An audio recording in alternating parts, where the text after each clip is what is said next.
नमस्कार दोस्तों, स्वागत है एक बार फिर से आपके अपने YouTube channel viral class Uttarakhand में।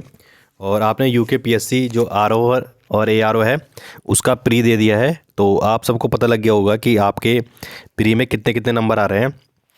तो जनरल की मेरिट जो एक्सपेक्टेड है वो यही है कि जो जिसके 105 से ऊपर है वो सेफ़ है, और बाकी मेरिट जो है 100 से 105 के बीच कहीं भी जा सकती है।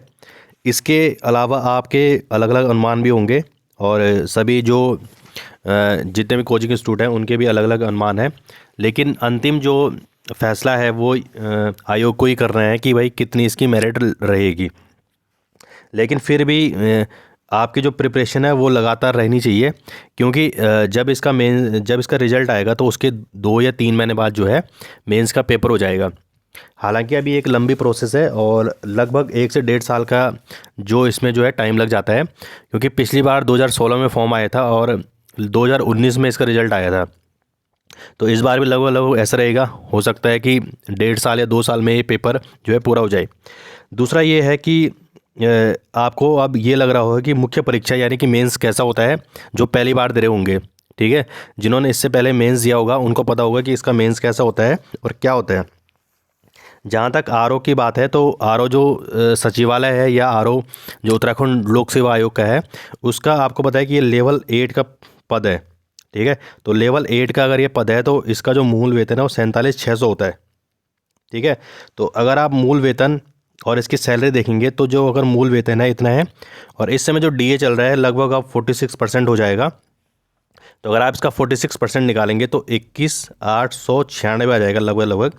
तो इस प्रकार आप देखेंगे कि लगभग लगभग जो आपकी सैलरी होगी 8 6 14 7 1 8 9, तो लगभग लगभग 70,000 रुपये। और फिर इसमें आपको क्या मिलता है, जो हाउस रेंट अलाउंस है वो भी मिलता है।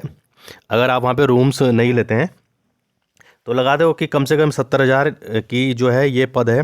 और जो सचिवालय होता है वो सचिवालय में उसको देहरादून में ही रहना पड़ता है, जो आरओ होता है। तो इसमें अब जो मेंस है, मेंस में क्या आएगा, तो देखिए जो मेंस होता है इसमें मेंस में होंगे 3 पेपर। ठीक है, तो सबसे पहला पेपर जीएस का होता है और ये ऑब्जेक्टिव होता है।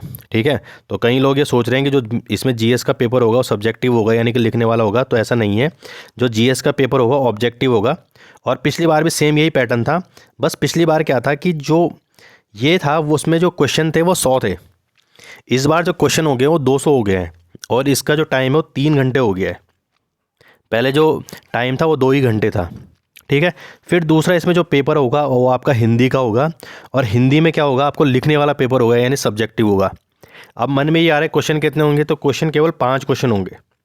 ठीक है, अलग अलग भी बताऊंगा कि 5 क्वेश्चन कौन कौन से होंगे और पिछले पेपर में कौन कौन से क्वेश्चन आए थे और कैसे क्वेश्चन आए थे। ठीक है, और इसमें जो अंक होंगे वो 100 अंक होंगे, यानी कि एक जो क्वेश्चन होगा वो 20 नंबर का होगा, और ये भी 3 घंटे का रहेगा। होता इसमें यह है कि एक दिन में 2 पेपर होते हैं। ठीक है, और एक दिन केवल एक ही पेपर होगा। फिर जो निबंध है, निबंध में आपको केवल 3 निबंध लिखने हैं। ठीक है, मतलब 3 क्वेश्चन होंगे, 3 निबंध लिखने हैं। किस किस के निबंध होंगे वो हम बाद में बताएंगे आपको। और जो इसमें नंबर होंगे आपके 100 नंबर होंगे, और टाइम होगा आपके 3 घंटे। तो यानी कि आपका जो पेपर कुल टोटल जो बनेगा वो 400 अंकों में से बनेगा। ठीक है, दूसरा मैं आपको बताता हूँ कि प्री के नंबर जब आ जाए आपके प्री में 150 में से 150 हो, चाहे आपके 100 हो चाहे 120 हो, प्री के नंबर मेंस में नहीं जुड़ते हैं। ठीक है, प्री आपका केवल स्क्रीनिंग है, जो भीड़ है उसको कम करने के लिए, और जो आपका अब जो परीक्षा है वो मेंस में ही है। ठीक है, तो अगर आप किसी ऐसे एग्ज़ाम की तैयारी कर रहे हो जिसमें एक ही पेपर देना हो, तो मैं ये कहूँगा कि आप उसमें ज़्यादा फोकस कीजिए, क्योंकि ये बहुत लंबी प्रोसेस है। जैसे कि अभी ग्रेजुएट लेवल का पेपर होने वाला है, तो उसमें आपको ज़्यादा फोकस करना चाहिए। क्यों? क्योंकि यहाँ पे 3 पेपर है। ठीक है, लेकिन आपकी अगर क्या है, निबंध लिखने की क्षमता है, और निबंध लिखने की क्षमता एक क्षमता धीरे धीरे बनती है, या आप हिंदी में बढ़िया कर सकते हैं तो आप इस एग्ज़ाम की तैयारी भी कर सकते हैं। तो आपको क्या है, दोनों एग्ज़ाम की आप साथ में तैयारी कीजिए। ठीक है, ज़्यादा उसमें रखिए मेहनत, लेकिन इसमें भी साथ साथ करते रहिए। अगर आपके नंबर जो है, जितनी यहाँ पे मेरिट बताई गई है या जो भी कोचिंग इंस्टीट्यूट के द्वारा मेरिट बताई जा रही है, ये अभी क्या है, कुछ टाइम बाद जो है आयोग की जो है अब वो भी आने वाली होगी, आंसर की भी आने वाली होगी। तो इसके हिसाब से आप नंबर लगा सकते हैं आपके कितने आ रहे होंगे। ठीक है, तो ये तो भाई मैंने बता दिया कि आप जो मुख्य परीक्षा होगी उसमें क्या क्या आएगा आपके। ठीक है, फिर जब मुख्य परीक्षा हो जाती है तो उसके बाद आपका एक कंप्यूटर बेस्ड एग्ज़ाम होता है। ठीक है। तो कंप्यूटर बेस्ड जो आपका एग्ज़ाम होता है वो केवल क्या होता है, आपका क्वालिफाइंग होता है, इस पर आपके नंबर कहीं नहीं जुड़ते हैं। लेकिन ये 100 नंबर का होगा, इसमें 1 घंटे का आपको टाइम दिया जाएगा। अब आप सोच रहे होंगे कि ये क्या होगा, तो इसमें आपको पता होगा कि MS पावर पॉइंट होता है, एक्सेल होता है या MS वर्ड होता है। ठीक है, तो उसमें आपको कुछ बनाने के लिए दिया जाता है। ठीक है, कोई ज़्यादा हैवी नहीं होता है। अगर इसका पेपर भी हमारे पास पड़ा है, इसका पेपर भी हम आपको ऑनलाइन ही प्रोवाइड करा देंगे कि कैसा किस प्रकार का पेपर आता है। ठीक है, या आप किसी भी जो कंप्यूटर जो कोचिंग कराते हैं उनके पास जा सकते हैं, तो 1 महीने में आप ये सब कुछ सीख जाओगे। दूसरा होता है टाइपिंग टेस्ट। तो टाइपिंग टेस्ट मैं आपको बता देता हूँ, यहाँ पे हिंदी और इंग्लिश दोनों की होती है। सबसे पहले हिंदी की टाइपिंग होगी। ठीक है, हिंदी और इंग्लिश दोनों की टाइपिंग होगी, तो इसमें थोड़ा टाइम लगता है हिंदी और इंग्लिश की टाइपिंग सीखने में। ठीक है, और इसका जो टाइम होगा वो 10 मिनट होगा। ठीक है, तो भाई मेहनत करते रहिए। तो ये तो हो गया भाई मेंस का सिलेबस। और जब आपका मेंस क्वालिफाई हो जाता है तब आपका ये प्रैक्टिकल जो होता है पेपर होते हैं दोनों के दोनों। तो ये तो बात की बात है, पहले तो भाई यही है। दूसरा मैं आपको बता देता हूँ कि जो GS है, GS देखो आप जैसे पढ़ रहे हो वैसे ही पढ़ोगे। ठीक है, जैसे ही प्री में आया था वैसे ही मेंस में आती है GS। बस उसमें 50 नंबर जो आपकी मैथ्स और रीजनिंग होती है वो नहीं होती है, टोटली आपके पास GS के क्वेश्चन होते हैं। हिंदी में आप कर लोगे अच्छे से, क्योंकि इसमें अभी मैं बताऊंगा आपको कि हिंदी में क्वेश्चन किस प्रकार से होते हैं, तो आप बोलोगे कि भाई ये तो हमसे हो जाएगा। जो मेन मेहनत है फिर वो निबंध में आ जाती है कि 3 निबंध लिखने, निबंध कैसे लिखा जाता है, कैसा होता है, मेन वो है। ठीक है, अब हम थोड़ा देख लेते हैं आगे चल के कि जो आप मेंस दोगे, मेंस में आपका जो GS होगा वो GS में किस क्या क्या आएगा। ठीक है, तो मेंस में क्या क्या आएगा देख लेते हैं इसमें। तो जैसे कि प्री में था आपका हिस्ट्री, पॉलिटी, ज्योग्राफी, तो वैसे ही अब मेंस में भी आपका। ठीक है, तो देख लेते हैं। ठीक है, आपके पास भी ये जो PDF पड़ी होगी। ठीक है, जब आपने फॉर्म भरा होगा तो उसमें सब कुछ दिया है, ये सारी चीज़ें, तो आप भी उससे देख सकते हैं। तो मेंस में थोड़ा सा चेंज बताऊँ क्या जाएगा, मेंस में थोड़ा चेंज आपका ये आ जाएगा। देखो 3 घंटे का पेपर है, मैंने आपको पहले बता दिया है। 200 क्वेश्चन है इसमें और कुल 200 नंबर का ही है, कुल अंक भी 200 अंक है। तो इसमें थोड़ा सा बस ये चेंज हो जाता है टेक्नोलॉजी। ठीक है, साइंस तो आएगी लेकिन साथ में टेक्नोलॉजी भी आ जाती है। ठीक है, तो टेक्नोलॉजी में जैसे कि भाई बायोटेक्नोलॉजी है वो हो जाती है, या सौर प्रौद्योगिकी है, वो सारी चीज़ें आती हैं, या इलेक्ट्रॉनिक मीडिया है, साइबर अपराध है, ये सारी चीज़ें आ जाती है। बाकी फिर कंप्यूटर तो मेंस में भी आएगी। ठीक है, और उत्तराखंड की हिस्ट्री, पॉलिटी, ज्योग्राफी सारी आएगी। फिर ऐसे ही इंडिया की भी ज्योग्राफी आएगी, ज्योग्राफी आती है। फिर हिस्ट्री पूरा आएगी आपका। ठीक है, फिर ये थोड़ा आपदा प्रबंधन वाला, थोड़ा नई चीज़ आ जाती है आपदा प्रबंधन वाली। ठीक है, तो इसमें आपदा प्रबंधन आ जाता है।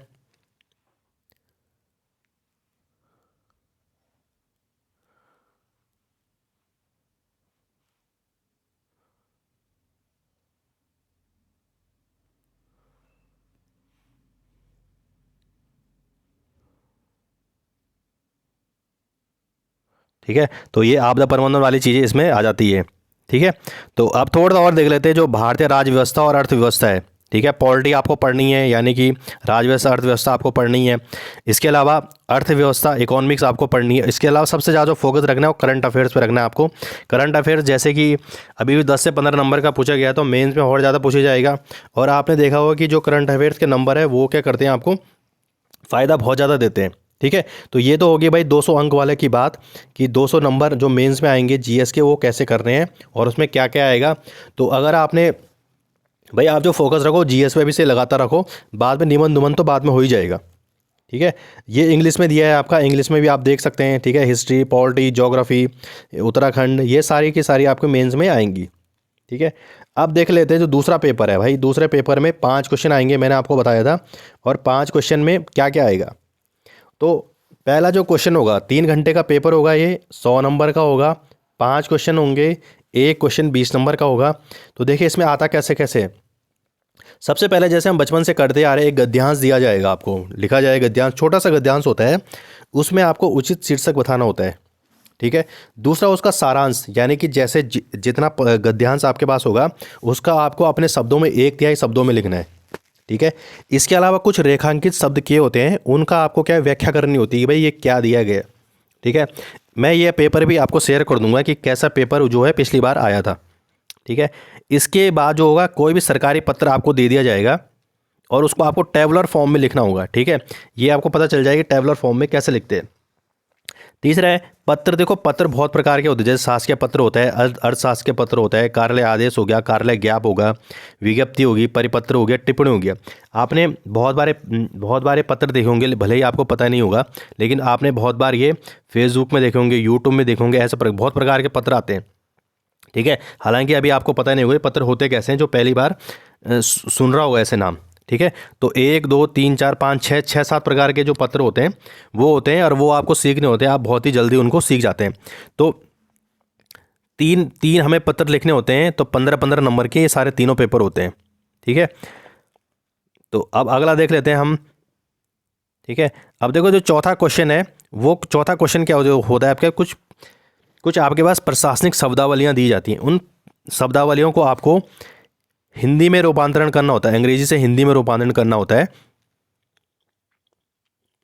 ठीक है, और कुछ को आपको थोड़ा यहाँ पे मैंने गलत बोल दिया था कि 5 प्रश्न होंगे और 20 मार्क्स से होंगे, तो ऐसा नहीं है कि 20 मार्क्स के ही होंगे। आप यहाँ पे देख रहे होंगे कि पहला तो 20 नंबर का है, दूसरा यहाँ पे 15 नंबर का ही है, तो इसको थोड़ा करेक्शन कर देना कि हर क्वेश्चन 20 नंबर का नहीं होगा, बल्कि क्या होगा, अलग अलग नंबर के होते हैं, वो नंबर किसी प्रकार से वो दे सकते हैं। ठीक है, तो यहाँ पे चौथा और पाँचवा, लेकिन क्वेश्चन का फॉर्म यही रहेगा, बस अंक ऊपर नीचे होते हैं, लेकिन क्वेश्चन 5 ही रहते हैं।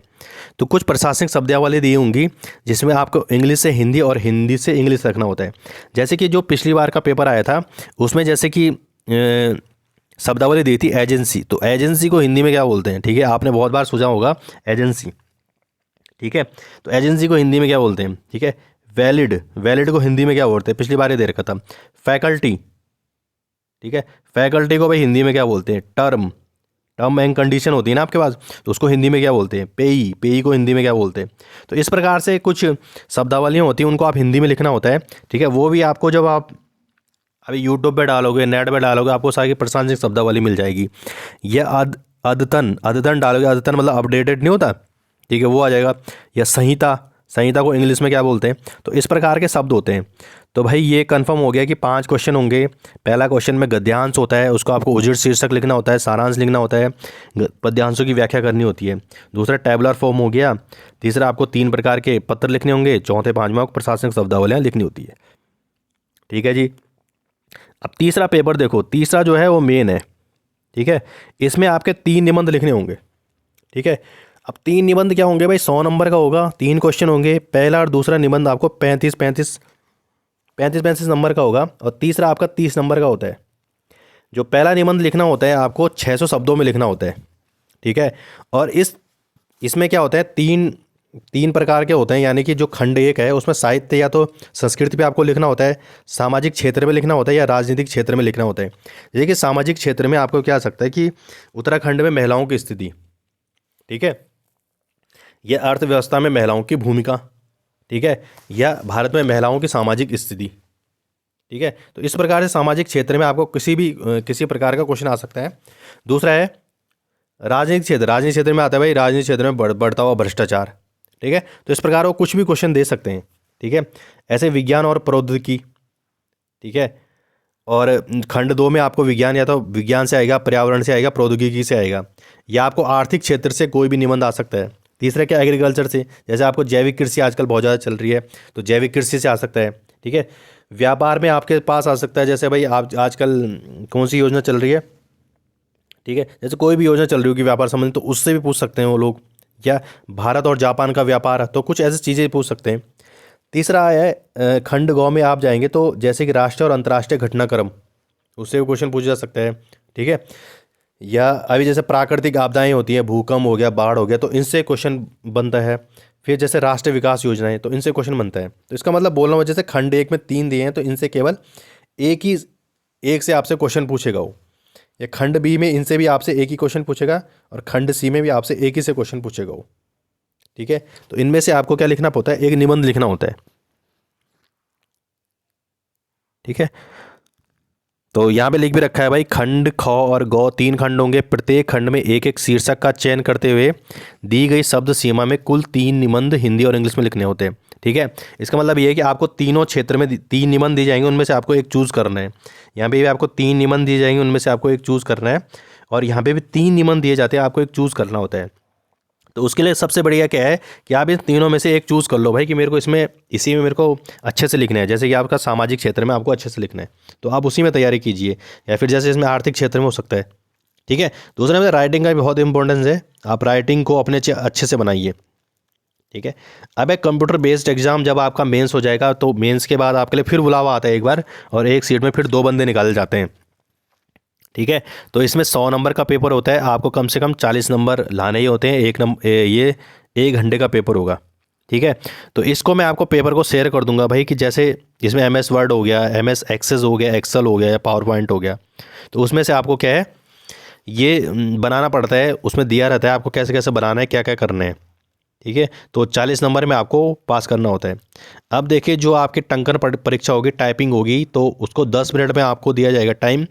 जो हिंदी में आपकी की डिप्रेशन होनी चाहिए वो होनी चाहिए 4000 की डिप्रेशन प्रति घंटा होनी चाहिए आपकी। और अंग्रेजी में आपको 10 मिनट की अवधि हेतु एक प्रश्न पत्र दिया जाएगा, और उसमें जो आपका RO है उसके लिए 8000 की डिप्रेशन आपकी होनी चाहिए, और जो ARO है उसकी 9000 की डिप्रेशन होनी चाहिए।